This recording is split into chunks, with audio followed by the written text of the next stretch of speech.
All right, Baha, we're on. Welcome to the show. Very, very good to have you. Thank you for coming on. I know you're busy as well, so really appreciate it. How are you? Oh, good. Thank you, Riza. I'm fine. How are you? I'm good, man. No, not bad. Going with the ups and downs of life as always. So I know that you're pretty sophisticated in the field of blockchain technology. So for those who really don't know you, can you contextualize the conversation by just telling us a little about you, your background? Yeah, my name is Baha Jlassi. I'm the CEO of Demystify. It's a Canadian blockchain company. We are based in the Waterloo region, and it's like a tech hub kind of region. Many startups launched there, many successful ones actually. So my background in a nutshell, I'm an electrical and computer engineer. I did like my bachelor and then few master degrees. Um, and then I started PhD at the University of Waterloo. After that, I stopped my PhD to pursue my startup like Demystify in the blockchain field, basically. So yeah, there you go. Thank you. So it's interesting. Waterloo right now is kind of known to be the Silicon Valley in Canada, right? There's a lot of good startups that popped up from there. Yeah, I think people would like to think it's the Silicon Valley of Canada, of course, like with I think many faults difference, but yeah, it's Waterloo. I think the University of Waterloo has the most spin-offs from the university. The most famous one, obviously, is still BlackBerry because like the founders Hmm. of BlackBerry, studied and like graduated from Waterloo, but also like many other actually billion dollars companies now like started there. Interesting. Yeah, I didn't know BlackBerry started there. That's cool to know. So Yeah. for those who don't necessarily understand blockchain, how would you explain it? For someone who's a complete beginner, what is blockchain technology? Okay, so usually I tend to explain the meaning or the essence of any basically notion by starting what was before blockchain. So Okay, we I like kind that. of Okay. appreciate more. So you know the way we used to or we still do banking or like ledgers, or everything basically is centralized. What does it mean? So you have an entity like the banks with thousands of customers, right? And only the bank would know each individual transaction, right? Hmm. So a ledger means basically the simplest way is like your inputs and outputs. So basically, your statement that you get for the Visa, you see how much you spent, and all your spending, all your inputs and outputs. So that's basically that would reflect a like very simple example of a ledger. The problem with that concept is it's first of all it's centralized. So Hmm. if someone is to hack in a bank, he would know all the information, right? That's true.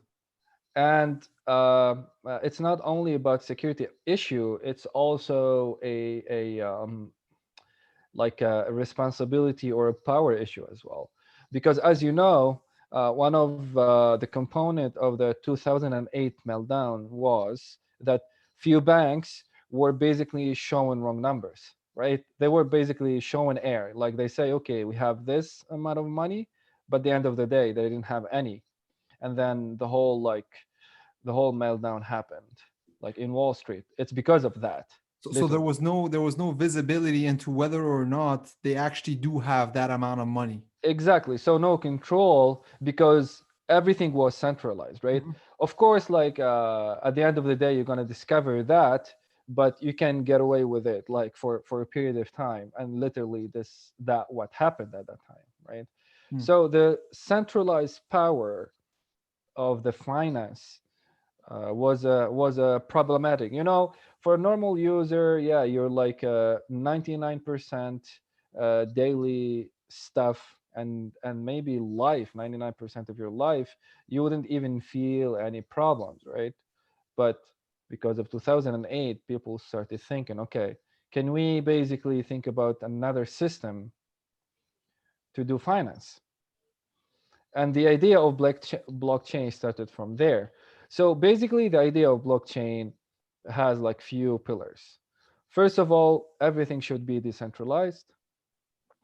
Second of all, everything should be trustless.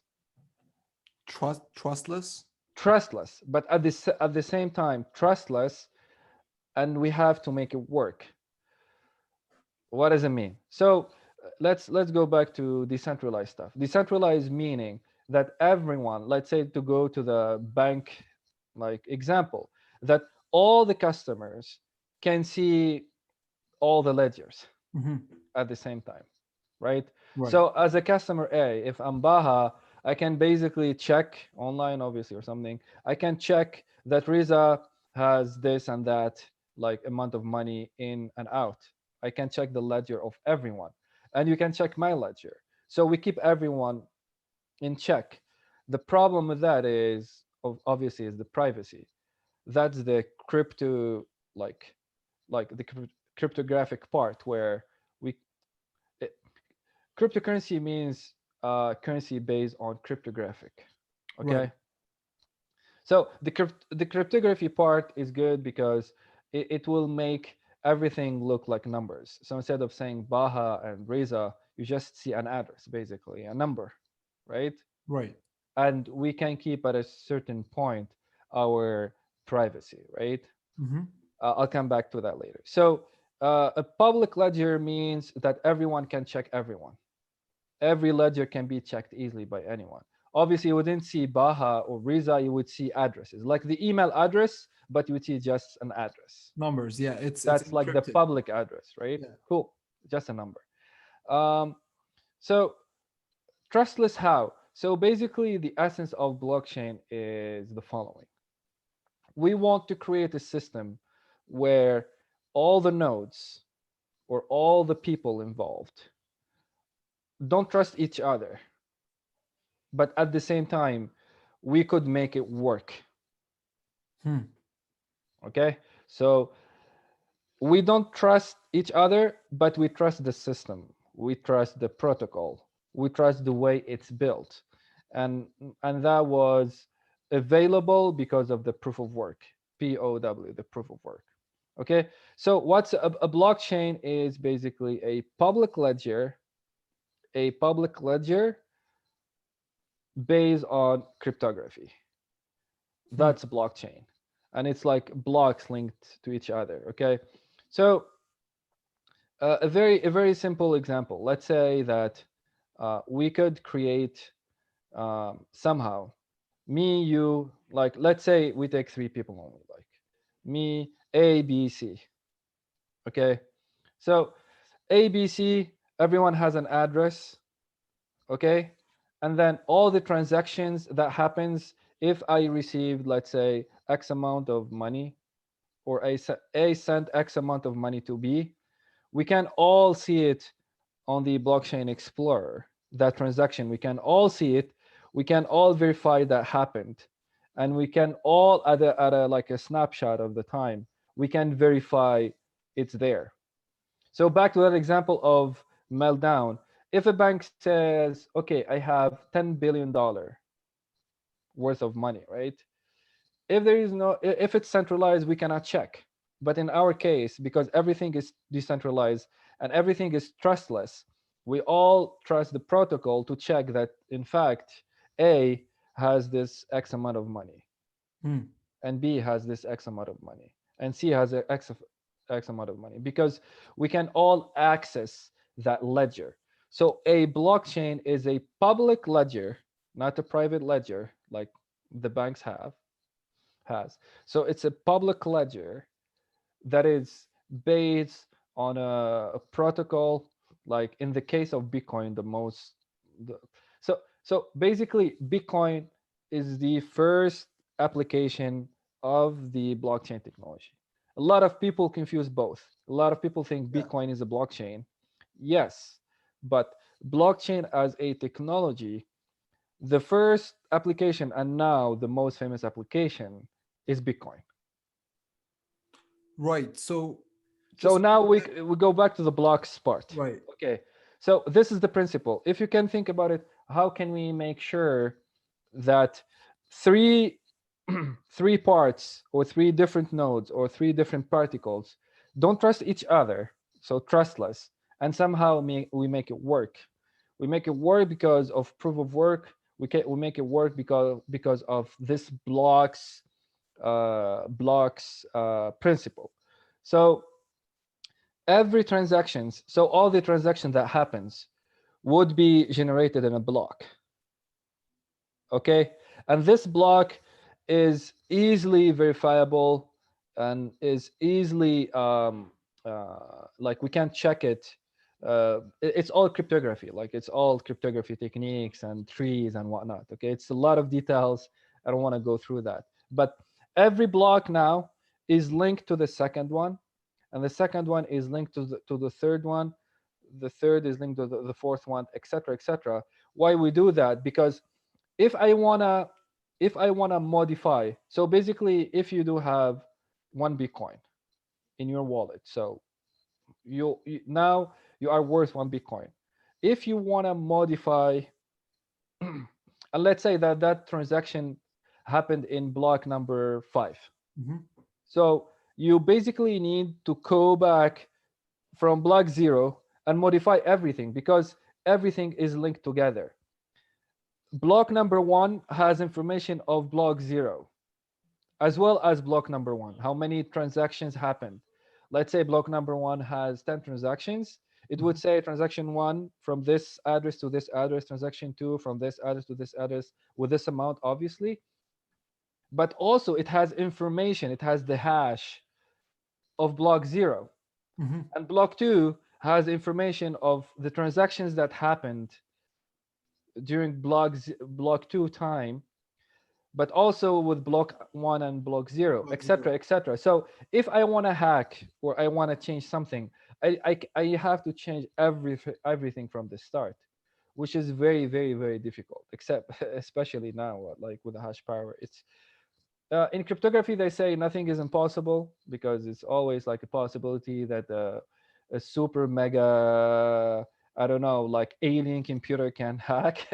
Right. That's the essence of cryptography. Like the 0% risk never exists, but with the power that we have now, I would say it's very, very, very hard. So basically this is we call it blockchain because it's literally a chain of blocks that has all the information of all the transactions that happens on that particular blockchain. That was a very good explanation. It kind of broke it down for me. Definitely.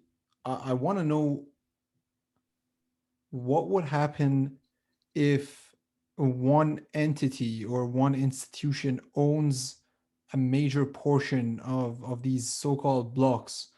Does that compromise the blockchain? So those no one no one own the blocks. It's not like that. Like it's basically a software. So basically the blockchain, everything is a software. Okay, let's put that. So it's a software that you install in your computer, right? And you run. So you run the blockchain, Mhm. like the Bitcoin core software. You run it, and now you become a node. Okay, as a node, for you to basically, as you said, own or kind of cheat, you need 51% of the power of the network. Right. If network is based on proof of work, Hmm. you need 51% of the hash power, Right. only one entity, which is very hard. Now, see, that's what I wanted to, because I heard this 51% too. That's why I wanted to, Yeah, what would happen if someone owns so them? that's the 51% attack. So it's like a democracy, right? A president is elected president if he has 50, 50 plus percent of the votes. Hmm. So basically, in a case of proof of work is a power, is a computational power. If you have the 51% of the power, computational power of that particular blockchain at that particular time, you can basically hack it. But it's so hard now. It's almost it's very very hard, man. It's like I would say it's almost impossible. It's not impossible, but it's almost impossible. If you want me to explain the proof of work concept very very quickly, Of course. because it's a major component of the first blockchain application, which is Bitcoin. So as I said, how can we make in a trustless three entities that don't trust each other, how can we agree on a protocol? I didn't name it earlier. How can we agree on a protocol, which is proof of work, to basically force the trust? you know it's Proof of work is a computational, let's say it is like uh, a computational enigma that you need to find. It's a computational number. It's a computational like password, let's say password, that you should find in 10 minutes time for Bitcoin. Hmm. So Bitcoin said you have almost 10 minutes to find this secret number, right? And then the verification should be instant, should be very easy. An example of a very very easy example that you we can picture of how a proof of work can work. So if you have the lock, the lock with its three digits number, like Yeah. with a, so very easy.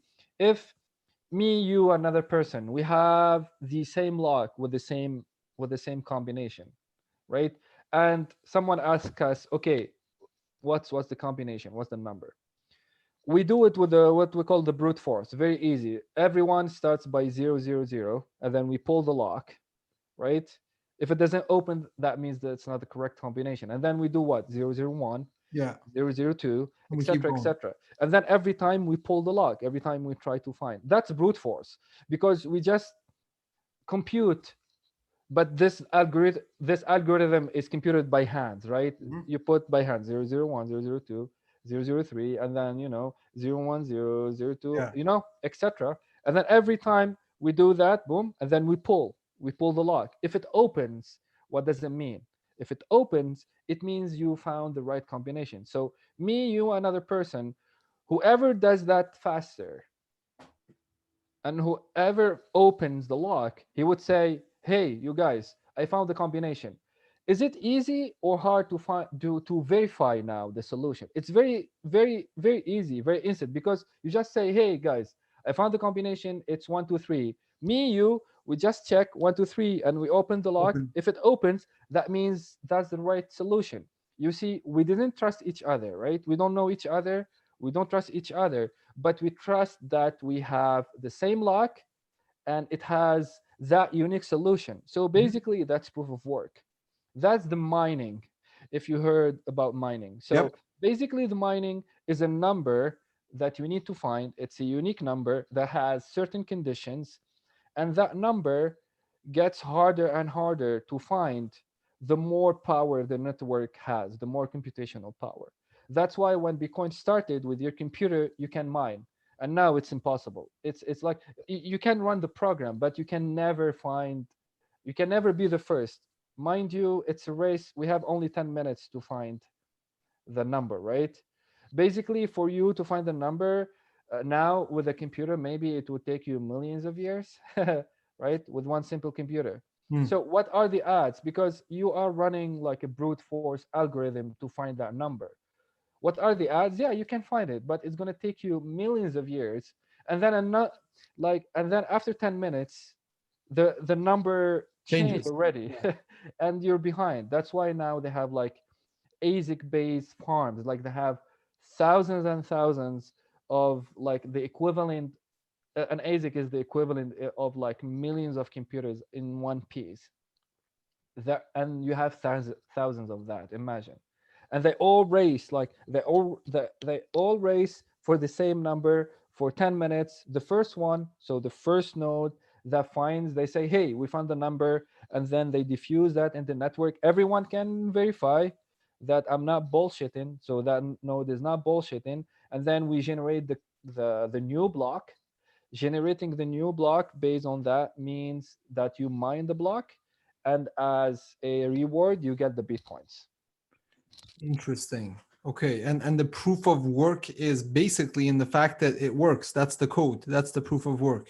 That's proof of work. Okay. Proof of work, you have a proof that basically uses computational power.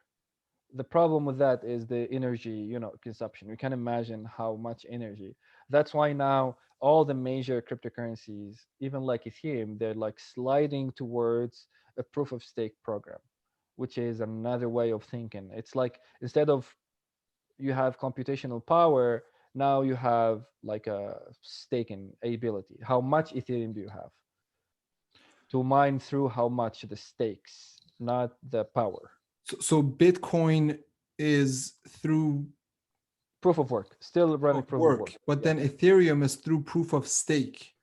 Ethereum is still allowed proof of work, but they're going towards proof of stake.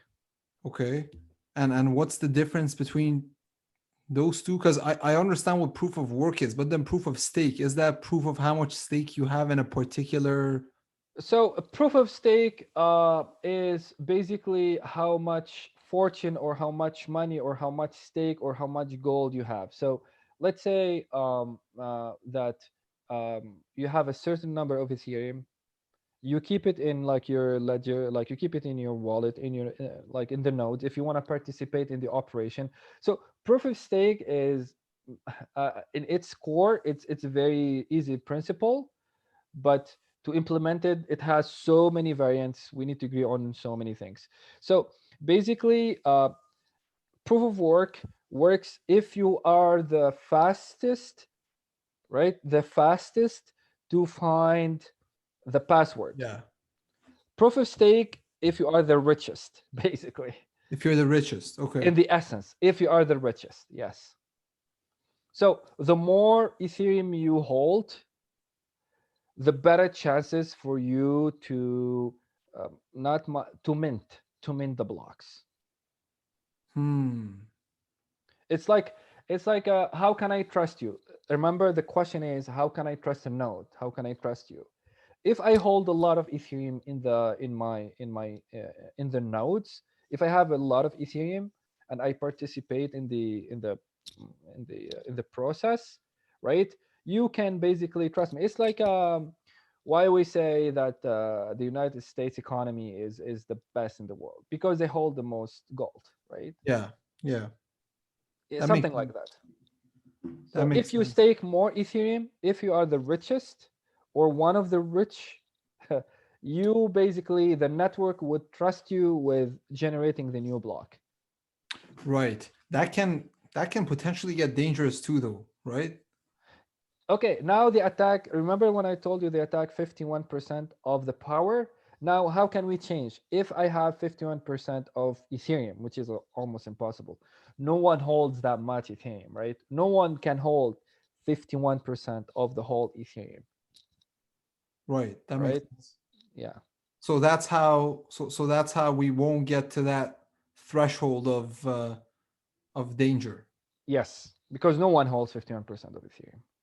So Yeah, so theoretically. now that we've shined a little light on, these basic concepts, Baha, I wanted to know what you do. What demystify is. What you guys do. Very curious. So basically, demystify. We kind of attack the ecosystem, the market, with the idea. Okay, we want to make a product that is tangible, because for the general public, like when you say cryptocurrency, blah blah, it's like something, if you don't touch it, you don't kind of see it or you don't understand it. So we wanted to make a product that people can touch, and at the same time, it's accessible in even the corner stores, where you can deal with cryptocurrency, but at the same time it doesn't require any level of expertise. And at the time, and I still think it's the this still think that this statement is valid. At the time, we had no gift cards for cryptocurrencies. So we all know what the gift card is, right? So Mhm. you buy a Tim Hortons gift card, and then you have a number if you scratch the back, and then Yep. you can redeem the $50 or something Mhm. $100 gift card. The same principle we would demystify gift card. We want to create a card, and then you can redeem that $100 in our app. Let's say you have $100, right, in the app, and you can buy, of course, like a little bit of Bitcoin or a little bit of Ethereum or whatever. We just it's like we call it like basically one click. You just choose which cryptocurrency you want, and we buy it for you. You don't have to be tech savvy. You don't have to to understand anything. Like a grandma can buy it for her kid, like her Okay. grandchild, stuff like that. So we wanted to do something like that, like a cool kind of cool product that people can see and buy and play with. Because if you are curious about cryptocurrency and Bitcoin and whatnot, you wouldn't like invest like 10,000. It's like an entry point. We wanted to make the entry point, like the first few dollars that you want to buy, the first $50 or $100, and we wanted to make the process as painful as possible, as slick and as nice as possible. Right. Okay. So hence why it's called demystify. Yes, Okay. exactly. That so You got so it. so talking about like products, I was also really curious to know because, demystify is one kind of product, but then you have others that are in other areas, right? So let's say in the field of artificial intelligence and artificial intelligence technology, and that's a buzzword, I understand. I have a kind of a dumb question, but hopefully you'll shed some light on it. How does blockchain connect to AI? So, what are its applications in AI based technology? Okay, so basically, what I noticed in this discussion of blockchain, it's like a lot of people, they tend to either exaggerate. So either like to basically either to vilify it, as the villain, or to make it like the absolute solution, the absolute hero. It's like it's gonna be so disruptive that it's gonna change the world, etc. Yeah. It's like the new internet and whatnot. Yeah, maybe in the future, maybe like in 20 years or so, maybe it's gonna become very disruptive. It definitely changed a lot of areas, a lot. But is it that disruptive? Is it that powerful? Yeah, it's to be seen. I believe that cryptocurrency, because cryptocurrencies are like a mere application of blockchain. Hmm. It's the most famous application. As I said, like the first application was Bitcoin. The first hands-on tool that we saw from blockchain. But it's way more than that. It's way more than that. It's way bigger. I believe it's one component of the future, but it's not the answer of everything, because some people were like the when the only when you see the all the problems as a nail, you see all the tools as a hammer. Basically, that's if only, or like if you're a blockchain enthusiast, you would basically try to redirect all the problems of life. Hey, we have a blockchain Blockchain. solution. So uh, I feel that artificial intelligence and blockchain, obviously they could intersect in many areas. Like, yeah, I can see like few applications in the future for like both, but I don't see how like blockchain would make something like revolutionary in AI. Yeah, like it's if it's with the same principle where like, yeah, we have entities and nodes and whatnot, and instead of having humans dealing with some stuff, you can replace them with machines. Has the AI part? Yeah, I can understand all that. I can see all that, but is it gonna be, is blockchain, so if the question is blockchain would disrupt the AI, the AI field, my short answer would be no, Hmm. as Mainly far as I know. because mainly because, like you said, we're still at the very beginning stages. Maybe in 20 years there are applications that may pop up, but right now we're still at the preliminary phases of the technology. Yeah, and if we are to believe some fears, and maybe AI would disrupt life, AI would disrupt everything. Maybe AI would disrupt blockchain, Right, it would right. take the So world, so you so never know. since you touch on disruption, I'm also curious to get your insight on NFTs. So I know that blockchain, like you said, has a lot of applications, cryptocurrency being one of the applications. And within cryptocurrencies, we have, applications like Ethereum, which came in to disrupt kind of the the art space, for example, just for an example, uh, that produced NFTs, right? So what do you think about that kind of movement, or that field that recently became such a big hit? Oh man, one word, crazy. Honestly, like crazy. Because of the amount of money, it's just ridiculous, and also the quality. As an engineer, an artist would can make the case, hey, you guys don't really understand art, and you cannot really put a price on art, blah blah blah. For me, it's all BS, honestly. For me, like, but I'm very Cartesian. I'm very square. Right. But the technology side of it, NFTs means non-fungible tokens. So in one word, so it's a token that you cannot permute it, so you cannot divide it as well. What's the difference? It's like if you have one Ethereum, if you have zero point 0.5 plus zero point 0.5, the total is one Ethereum because it's fungible. Like Ethereum has different protocols. The main protocol, the ERC20, is fungible, and NFTs are based on non-fungible token, based on many protocols, but the most famous one is the Ethereum protocol, which is, I think, ERC 721. The idea behind it is very very easy to. So one token, let's forget about the name. So one token in a non-fungible token state cannot be divided, and it's unique, so you cannot permute it. Mm-hmm. If we can imagine now, because people understand cash more than anything, or like money. So let's imagine that you have the dollars, right? And then somehow you have like $100, and somehow we create a pink $100, right? And it's in the bank, like the central bank would create it. It's not like somebody who's crazy who created that. No, the central bank created a unique pink with a serial number, because you can say, yeah, every $100 is unique, it has serial number. No, it's not only about that serial number. No, you have the serial number and you have the color pink, and you cannot divide it. Like, that's not equivalent to $250, right? So if I own it, that pink $100, it's the absolute proof of ownership. And then if you give me, let's say, if you give me $1 million for that pink $100, and I give it to you, now if we ask, hey, who owns that 100 pink dollar, and you can say, hey, I own it, and that's the absolute proof that you own it.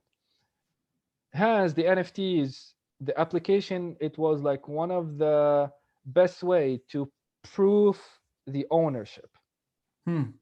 because every art, we talking about the digital art, right? So if you do something 2D 3D, if an artist, like, let's say Picasso, nowadays, if Picasso ought to basically create an image, right, a digital, and then he would basically link it to a non-fungible token, right? So he has the proof of ownership, and we all know that's Picasso. Mm-hmm. So if I buy it from him, right, now I own the digital artwork, because there's a transaction, and the ownership would go from Picasso to me. and there is no one in the world that can say no, that's not the artwork done by Picasso. Yeah, because a picture you can take screenshot and you can put it like whatever you want, and you can claim you did that picture or that screenshot. But because it's linked to blockchain now, I have the proof because it's linked to transaction number, and it's linked to a public blockchain when everyone can see the owners and how the hands of the owner, how like the ownership details went from one hand to another hand, basically. That's why now everything was booming because it's a proof of ownership. So audio, image, the tools in the games, whatever, sports, a lot of things are linked now to the non-fungible tokens market, and it's the craziness. And like you can hear that 10-second stuff was bought for $60 million and whatnot, and even like famous people, obviously because they're famous and people would buy anything they do. They might not even done it, but who cares? They have their names on. Oh yeah, I own this done by, I don't know, like Kardashian or whatever, whoever. Anyway, so that's basically the NFTs. Yeah. So the, I also wanted to touch on this because one of my friends was actually curious to know. Apparently, there's a lot of damaging emission output that is being created out of NFTs, right? And to me, I mean that seems like because it's a new field that's probably taking a lot of energy from computers, which is maybe contributing to emissions. Not too, you know, I'm not too sure and knowledgeable about that, but wanted to know what you think. Yeah, because it's based on proof of work. Remember when we said proof of work is based on computational power, and Yeah. now because it's like this computational power is based basically on electricity. So of course, like because most of I would say 90% of the NFTs now works on Ethereum network and Ethereum blockchain, and Ethereum is still based on proof of work. So there is a lot of computational power, right? Right. But over time, this is gonna become more efficient, obviously, just like anything else that's been in Yes. technology world. But once they implement the new proof of stake, Mhm. yeah, all that is gonna be old news. Yeah. Well, Baha, this was very informational. We're around the 40 minute, 35, 40 minute mark. I just wanted to, thank you again. If there's anything else, by the way, that you want to talk about, I'd love to hear. But Yeah, if all good, Riza. Yeah, it was my pleasure. Yeah, I Anytime. really, really appreciate it. It's been very informational. So thank you for your insights and your experiences. You are most welcome, man. You are most welcome. All right, man. Have a great day. Thank you. You too. Bye bye.